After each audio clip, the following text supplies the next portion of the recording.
राधे कृष्ण राधे कृष्ण। 36वां सूत्र।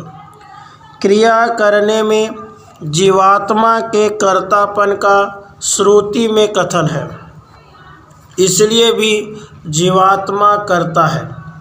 यदि जीवात्मा को कर्ता मानना अभिष्ट न होता तो श्रुतीय कथन उससे विपरीत होता।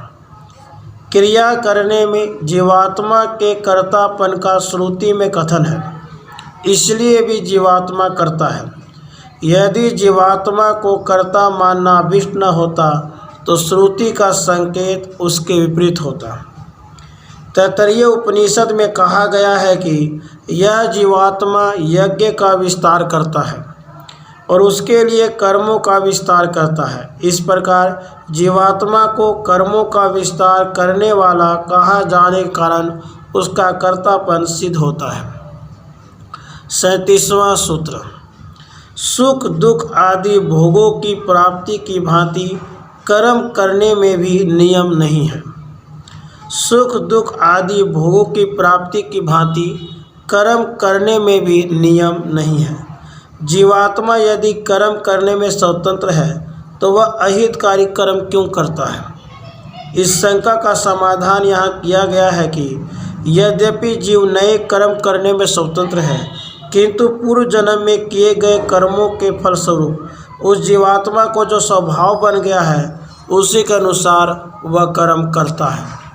इसलिए वह इन संस्कारों के अधीन है तथा इन्हीं के अनुसार फल भोगने में भी वह पराधीन है। कर्म फल स्वयं ईश्वर देता है।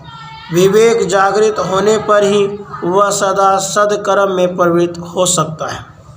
38वां सूत्र। शक्ति का विपर्य होने के कारण भी विवेक का आदर किए बिना उसके द्वारा सर्वथा हित आचरण होने का नियम नहीं हो सकता। शक्ति का विपर्य होने के कारण भी विवेक का आदर किए बिना उसके द्वारा सर्वथा हित आचरण होने का नियम नहीं हो सकता।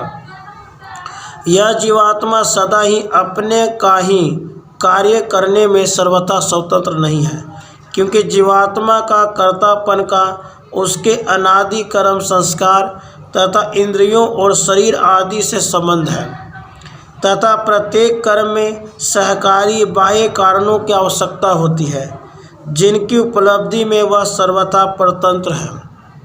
शरीर की शक्ति भी सदा अनुकूल नहीं रहती, इसलिए विवेक का आदर किए बिना सदा हितकारी आचरण नहीं हो सकता। 39वां सूत्र। समाधि अवस्था का अभाव प्राप्त होने से भी जीवात्मा का कर्तापन स्वाभाविक नहीं मानना चाहिए। समाधि अवस्था का अभाव प्राप्त होने से भी जीवात्मा का कर्तापन स्वाभाविक नहीं मानना चाहिए। जीवात्मा स्वयं कर्ता नहीं है, उसका कर्तापन अंतःकरण आदि के संबंध से है। जीवात्मा स्वयं निष्क्रिय है, उसका स्वभाव नहीं है, क्योंकि समाधि अवस्था में कर्मों का सर्वथा अभाव हो जाता है। यदि उसका कर्तापन स्वाभाविक धर्म होता तो समाधि अवस्था में भी वह सक्रिय रहता एवं समाधि की उपलब्धि हो ही नहीं सकती थी तथा उसमें भी वह निष्क्रिय नहीं हो सकता था। अतः यही सिद्ध होता है कि कर्तापन जीवात्मा का स्वाभाविक धर्म नहीं है। 40वां सूत्र। इसके सिवा जैसे कारीगर कभी कर्म करता है कभी नहीं करता, ऐसे दो प्रकार की स्थिति में देखा जाता है, उसी प्रकार जीवात्मा भी दोनों प्रकार की स्थिति में रहता है, इसलिए उसका कर्तापन स्वरूपगत नहीं है।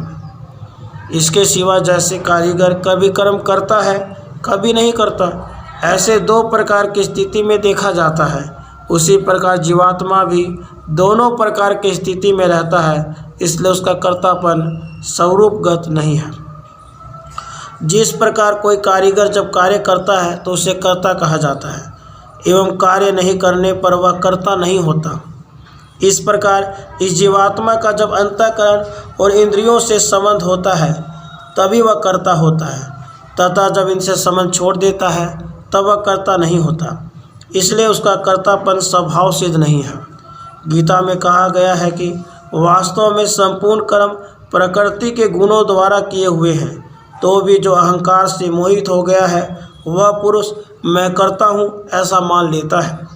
गीता में और कहा गया है, जो पुरुष संपूर्ण कर्मों को सब प्रकार से प्रकृति से ही किए हुए देखता है, अर्थात इस बात को तत्व से समझ लेता है कि प्रकृति से उत्पन्न हुए संपूर्ण गुण ही गुणों में बरतते हैं तथा आत्मा को अकर्ता देखता है, वही देखता है।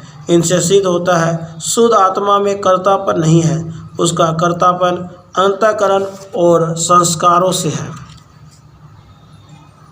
36वां सूत्र, क्रिया करने में जीवात्मा के कर्तापन का श्रुति में कथन है, इसलिए भी जीवात्मा करता है। यदि जीवात्मा को कर्ता मानना अभिष्ट न होता तो श्रुति का संकेत उसके विपरीत होता।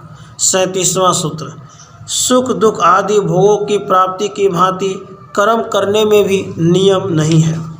38वां सूत्र, शक्ति का विपर्य होने के कारण भी विवेक का आदर किए बिना उसके द्वारा सर्वथा हित आचरण होने का नियम नहीं हो सकता। 39वां सूत्र, समाधि अवस्था का अभाव प्राप्त होने से भी जीवात्मा का कर्तापन स्वाभाविक नहीं मानना चाहिए। 40वां सूत्र, इसके सिवा जैसे कारीगर कभी कर्म करता है कभी नहीं करता, ऐसे दो प्रकार की स्थिति में देखा जाता है, उसी प्रकार जीवात्मा भी दोनों प्रकार की स्थिति में रहता है, इसलिए उसका कर्तापन स्वरूपगत नहीं है। राधे कृष्ण राधे कृष्ण।